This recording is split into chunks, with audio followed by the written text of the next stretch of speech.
Bienvenidos una semana más a la Escuela Sabática Viva. José Antonio, ¿qué tal? ¿Cómo nos encontramos? Pues seguimos bien, dando muchas gracias a Dios y felices de seguir considerando estas lecciones que tanto satisfacen. Muy bien. Julia, ¿qué tal?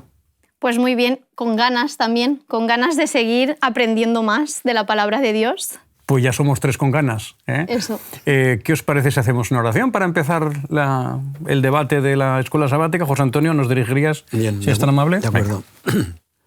Señor que estás en los cielos, es con gozo en el corazón que nos dirigimos a ti por este gran privilegio que nos concedes de considerar estas verdades que nos ayudan a entender mejor tu palabra y que nos garantizan la salvación que es en Cristo Jesús, tu amado Hijo. Bendícenos y dirígenos ahora. Te lo pedimos en su nombre. Amén. Amén. Amén.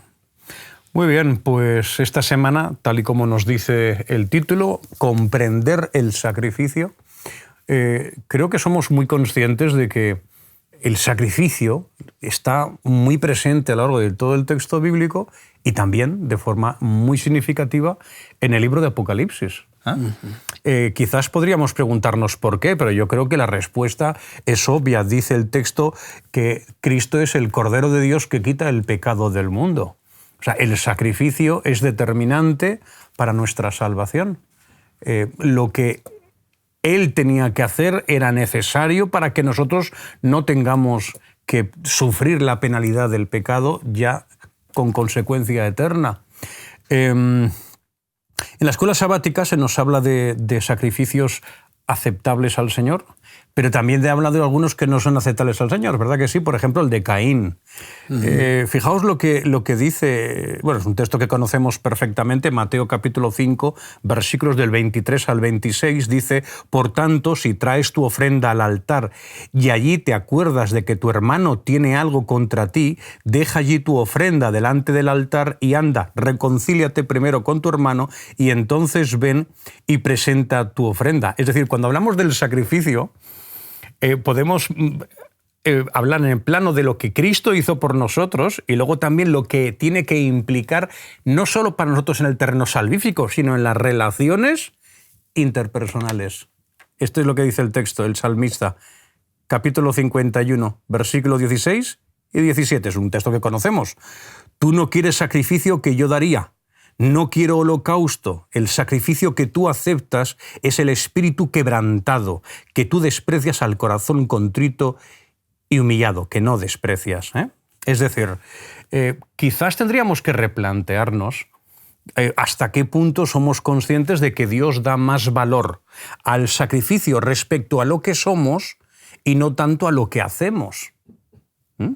Tanto lo que somos y no tanto lo que hacemos. Pero bueno, me gustaría, José Antonio, que nos hicieras o que aludieras a una cuestión que creo que sería conveniente respecto a lo que dice la Escuela Sabática al principio de la misma. Sí, quizá lo que tiene, digamos, que ver con el versículo de memoria. Efectivamente. Apocalipsis 5:9.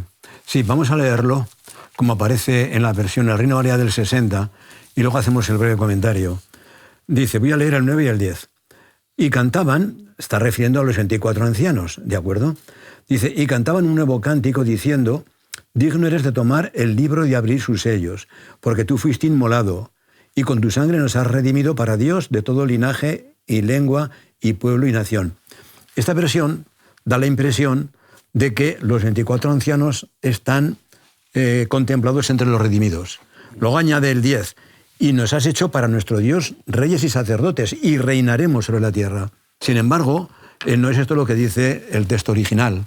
Sin duda, esta forma de traducir se ha visto influida por la Vulgata de Jerónimo, ¿de acuerdo? Y se ha hecho de esta manera. Pero en realidad, hoy han salido versiones que traducen mejor y que dicen, sencillamente, que con tu sangre has redimido personas, ¿de acuerdo?, de todo linaje, lengua y pueblo, y las has hecho reyes sacerdotes y reinarán sobre la tierra. Entonces, los 24 ancianos son seres celestiales que pueden ser representantes de otros mundos o seres que el Señor sabe quiénes son, pero lo que sí es evidente es que no son redimidos, que ellos cantan porque evidentemente Jesús ha subido a los cielos con todos los que han salido de la tumba cuando resucitó, que los ha presentado al Padre como primicias, y estos ancianos alaban a Dios por esos seres redimidos, pero ellos no se cuentan entre los redimidos. Quizá esa era la aclaración que podíamos precisar. Muy bien, fenómeno. Julia, ¿algo que te haya interesado, algo que creas que sea bueno que destaquemos? Pues yo voy a destacar lo que son los sacrificios en el Antiguo Testamento, porque durante mucho tiempo a mí sí que me han tenido intrigada, porque ha sido como, vale, se representan lo que representan, ¿no? Son simbolismos hacia el verdadero Cordero, pero durante mucho tiempo me ha parecido injusto. Me parecía muy injusto que mataran corderitos inocentes para que uno pudiera, digamos, limpiarse de pecado. Y es como, pobrecillos míos. Pero ¿sabéis qué? Es que es injusto. Jesús murió injustamente. Muy bien. Él fue el más inocente de todos los seres de todo el universo. Ya no estamos hablando ni siquiera de todo el mundo, sino de todo el universo. El más inocente. Y fue injusta su muerte. Y eso es exactamente lo que viene a representar todos esos sacrificios. Una injusticia tremenda y enorme. Y la verdad es que tenemos que tener en cuenta claramente que esos sacrificios, que han sido muchos, eran un simbolismo claro. Pero mirad lo que dice Hebreos, en Hebreos capítulo 10, que la sangre de los toros y los machos cabríos no pueden quitar los pecados. Por lo cual, entrando en el mundo, dice, sacrificio y ofrenda no quisiste, mas me preparaste cuerpo. Y bueno, acaba diciendo en el versículo 10 que el cuerpo de Jesucristo es el que vale para quitar los pecados, hecha una vez y para siempre. Aunque algunos dicen que no era necesaria la muerte de Cristo. Y sin embargo yo creo la única que cuenta, la única. Sí. Todos los demás fueron para simbolizar la injusticia terrible y además también una representación muy didáctica que el pueblo tenía que aprender claramente, y también en ese simbolismo, porque no podemos decir que no haya servido para nada todos esos sacrificios. Realmente ellos, por fe en lo que iba a ocurrir, hacían todo esto. Y después nosotros, ya que Jesús vino y murió, nosotros por fe a lo que Jesús hizo. Así que todos, los de antes y los de ahora, todos en Jesús tenemos esa confianza. Y todos los sacrificios, si me permitís, del Antiguo Testamento, por ejemplo, tipificaban y apuntaban al de Cristo Jesús. Todos, claro. sí. Desde el principio, es así. Si lo pensamos, la verdad es que no podía haber una lección más gráficamente expresada que los sacrificios. O sea, el hecho de que el creyente tenga que observar cómo ese animal muere delante de uno, representando lo que un día haría su Salvador, bueno, yo no creo que haya una enseñanza más gráfica que esa. Es decir, que el propósito evidentemente estaba más que cubierto, a pesar de que efectivamente no dejaban de ser animales que morían, que no me extraña que pensaras, pobrecitos míos, pero claro. Necesario. Sí. Como se ha señalado muy bien, efectivamente, era una muerte cruel e injusta, porque no hay animal más inocente que un corderito. Un corderito de 1 año, por ejemplo, los holocaustos de mañana y tarde. Esto me recuerda a una señora que conocí en San Sebastián hace ya bastantes años, que era ya mayor, era una señora muy formada, de cierto nivel social, y ella me decía que no entendía lo que decía la Biblia de los sacrificios de animales. Había criado de niña un corderito, le había dado leche, ella lo había criado. Y claro, pensar en que tendría que ofrecer ese corderito para el perdón de sus pecados, a la mujer le parecía algo que no podía concebir. Claro, yo le dije, mire, es que justo eso mismo es lo que hemos de pensar de Jesús. ¿De acuerdo? ¿Qué significa o qué pudo significar para Dios Padre ver a su Hijo clavado en la cruz como verdadero Cordero de Dios? Pero sin embargo, ni aún así, ella aceptaba la idea de el sacrificio de corderos a nivel típico o simbólico. No lo aceptaba. Luego Israel, con la repetición de los sacrificios, cayó en el error de verlos como un fin de adoración, cuando realmente eran, como has explicado muy bien, eran un medio que ayudaba a entender mejor lo que Cristo haría más tarde en el Calvario. Sí, exacto. Y luego en Juan 1:29, con la intervención de Juan el Bautista, que ya apunta directamente hacia quién era ese cordero que realmente tenía que ser sacrificado, claro, para que nosotros podamos ser limpios de todo, de toda maldad. Porque dice en Juan 1:29, el siguiente día vio Juan a Jesús que venía a él y dijo: «He aquí el Cordero de Dios que quita el pecado del mundo». Es como la contestación, como dijimos cuando hablábamos de Abraham y Isaac. Uh-huh. Pero ¿dónde está el Cordero? Y Dios proveerá. Aquí está. He aquí el Cordero de Dios que quita el pecado del mundo. La verdad es que si lo pensamos, que un Dios todopoderoso, adorado por su creación, que decidiera por amor a nosotros venir a este mundo a salvarnos a nosotros, que no somos más que rebeldes, con un problema absoluto como es el pecado en nuestras vidas, y que Él viniera, no solo, claro, es que viene, pero es que encima viene a servir, viene con la humildad que le corresponde a alguien que quiere dejarnos un ejemplo claro de cómo conducirnos por la vida, y que va a acabar en la cruz del Calvario. Eso vamos, yo creo que vamos a necesitar la eternidad para entender la altura y la anchura y la profundidad del amor de Dios por nosotros. Sí.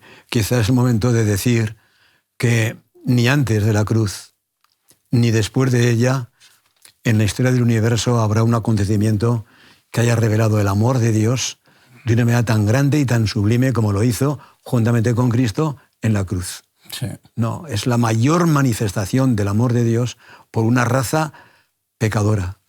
Es increíble. ¿Qué aspecto de la escuela sabática te gustaría destacar, que entiendas que sería bueno que los que nos escuchan y nos ven pues puedan tener en cuenta? Bueno, a mí me ha gustado toda ella, pero claro, el contenido de esta semana tiene que ver con los sacrificios.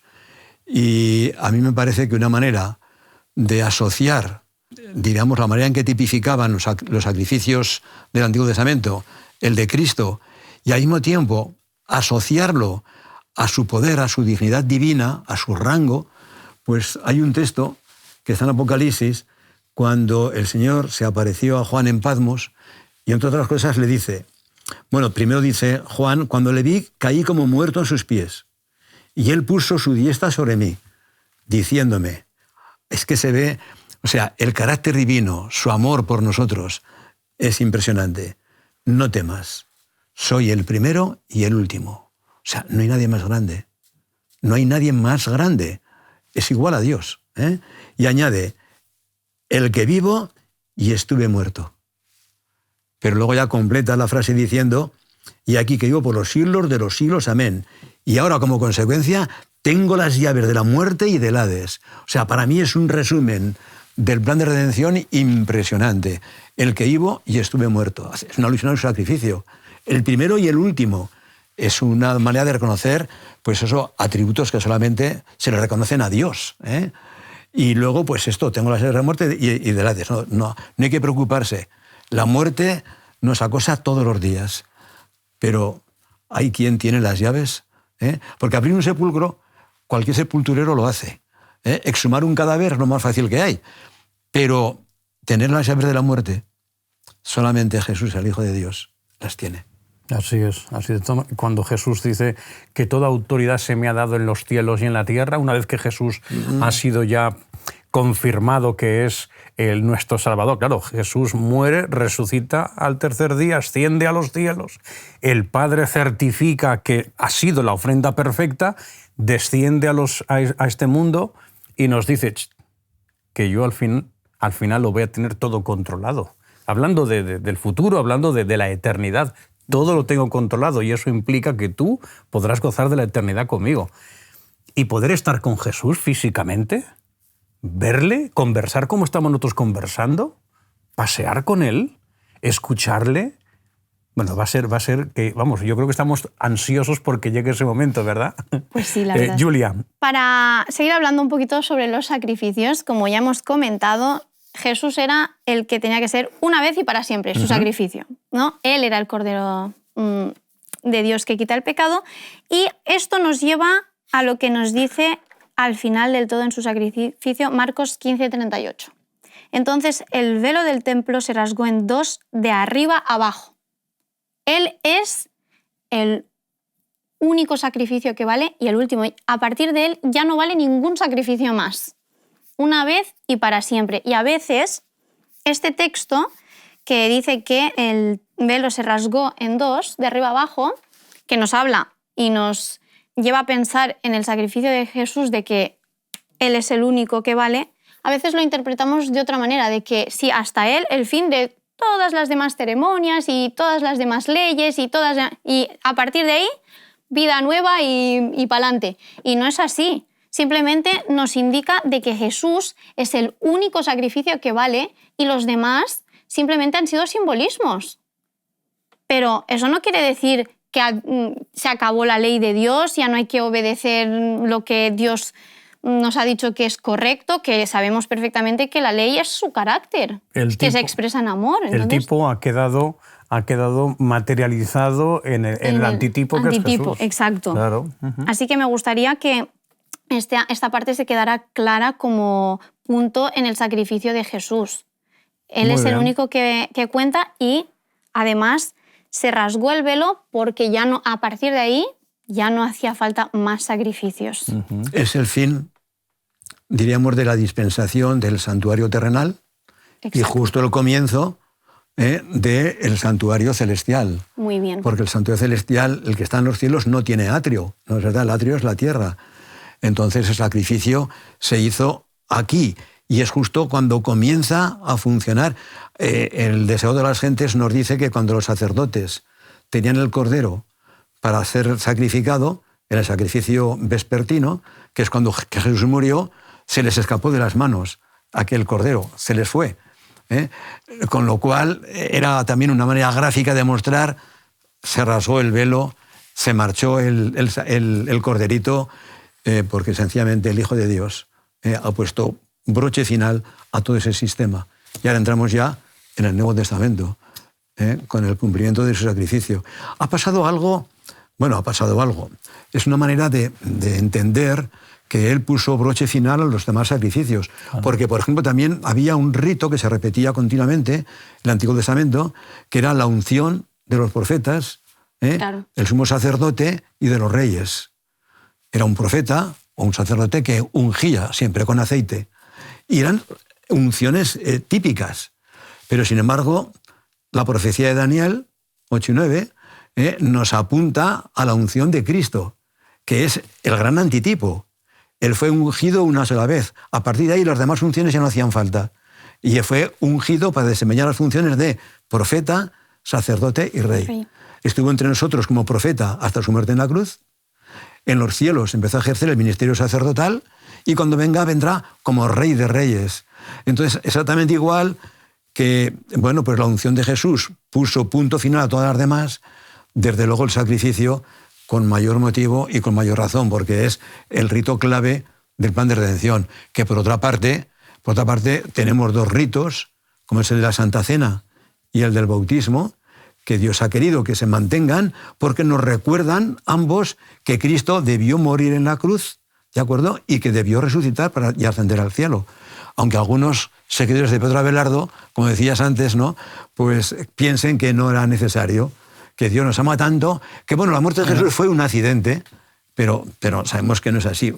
Jesús dijo que era necesario que Él diese su vida en la cruz. Y en relación con esto último, era necesario que diese su vida por nosotros en la cruz. Yo creo que este acontecimiento tiene que subirnos la autoestima a todos. Tiene que subirnos la autoestima porque nos demuestra Dios con hechos que somos tan importantes para Él que puso en riesgo todo Jesús al venir a este mundo, porque Jesús podía haber fracasado en su misión, obviamente. Nosotros somos su motivación para haber hecho todo lo que hizo por nosotros. Vamos, yo creo que vamos a estar toda la eternidad dándole gracias al Señor, porque ¿quién puede entender que nosotros fuéramos su motivación para todo lo que vivió en este mundo? Y que queda gráficamente condensado en la cruz del Calvario, en las escenas del Calvario. Así que, en fin, yo creo que tenemos más que motivos para dar gracias a Dios y que nos suba la autoestima como individuos. Esto nos hace simplemente posicionarnos respecto al pecado. O sea, de nuestra actitud, cómo debe ser ante el pecado cuando vemos el sacrificio de Jesús. ¿Cómo? Y es que la respuesta está en 1 de Juan 1:9. Si confesamos nuestros pecados, Él es fiel y justo para perdonar nuestros pecados y limpiarnos de toda maldad. Nosotros tenemos a Jesús que murió por nosotros y que es el único que puede limpiarnos. Es verdad que mi parte es tener que confesarme a Él, no a nadie más. El único mediador que hay entre el hombre y Dios es Jesús. Si yo creo que algo está mal, ir a Él y consultarlo con Él, porque Él es el que me va a limpiar y el que me va a perdonar. Si no, caeríamos en otro problema mucho más grave, que es el pecado contra el Espíritu Santo, el no arrepentimiento. Entonces, creo que el que Jesús haya sido el único y verdadero sacrificio es el que nos da la esperanza de que mi pecado va a ser totalmente limpio, pero yo tengo que ir a ser limpia también. Pero eso da esperanza a cualquier individuo. A cualquiera. Porque sea lo que sea que hayas hecho en tu vida, si tú te arrepientes de verdad, Él te va a perdonar. O sea, yo creo que todo ser humano tiene esperanza o puede tener esperanza. Y hay un hecho que pone muy en evidencia el carácter de nuestro Dios en relación con el tema que estamos considerando, ¿no? Con el tema de la lección. Cuando en Apocalipsis 13:8 leemos que Jesús es el Cordero que fue inmolado desde el principio del mundo. Es decir, es increíble que no solamente se ha dado una solución como la que se ha dado, ¿no?, al problema del pecado, sino que Dios tenía esto previsto desde la fundación del mundo. Es decir, no le ha cogido nada por sorpresa. El plan de que Cristo fuera inmolado por nosotros, Padre e Hijo, lo tenían ya resuelto y previsto, francamente. O sea, es que no hay evangelio que pueda no solamente, superar al que se presenta en la Biblia, sino ni siquiera compararse. Pero fijaos que el deísmo dice algo muy distinto de lo que estamos planteando. O sea, su idea es que Dios crea y una vez que Dios ha creado, abandona literalmente a su creación, Él sigue con sus cosas y ya no existe esa conexión entre lo divino y lo humano. Hombre, la cruz del Calvario creo que es la máxima expresión de que ese planteamiento es erróneo. La cruz del Calvario. Hasta tal punto Dios se conecta con nosotros que está dispuesto a venir aquí para acabar muriendo para que tú y yo seamos salvos. Así que es otro motivo para dar gracias a Dios, porque además hay una implicación práctica muy evidente, ¿no?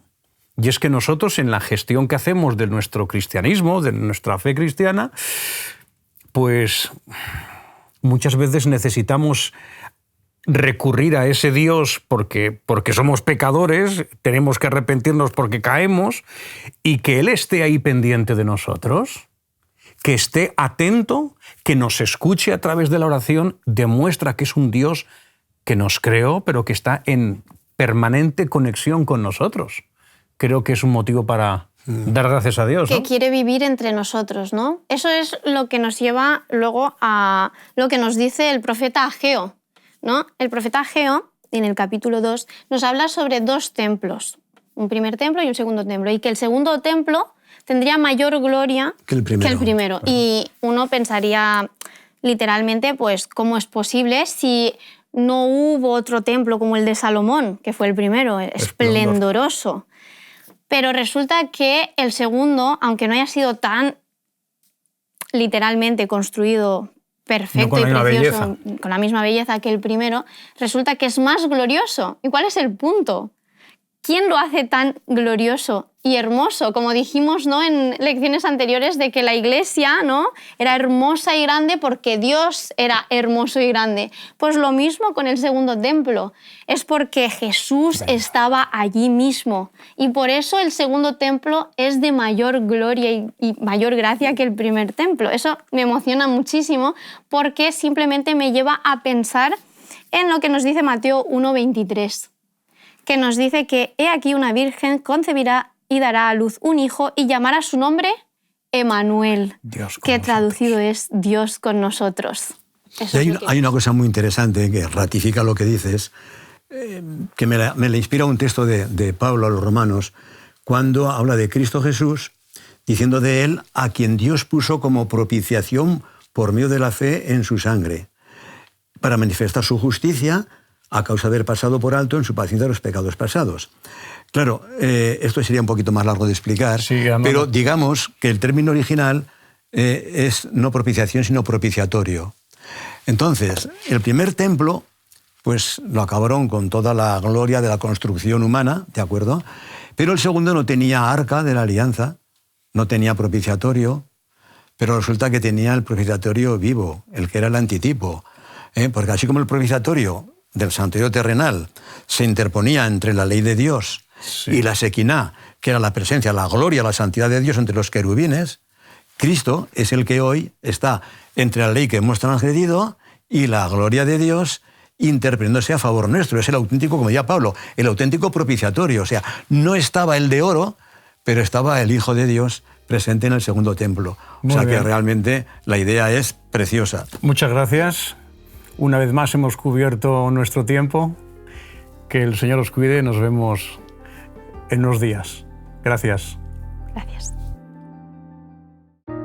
Te invitamos a tener una experiencia más allá del sábado, convirtiendo tu unidad de acción en una iglesia hogar en donde la Biblia, la oración intercesora, la fraternidad y la testificación sean vuestro estilo de vida. Así experimentaremos un poder renovador en la iglesia y en el cumplimiento de la misión.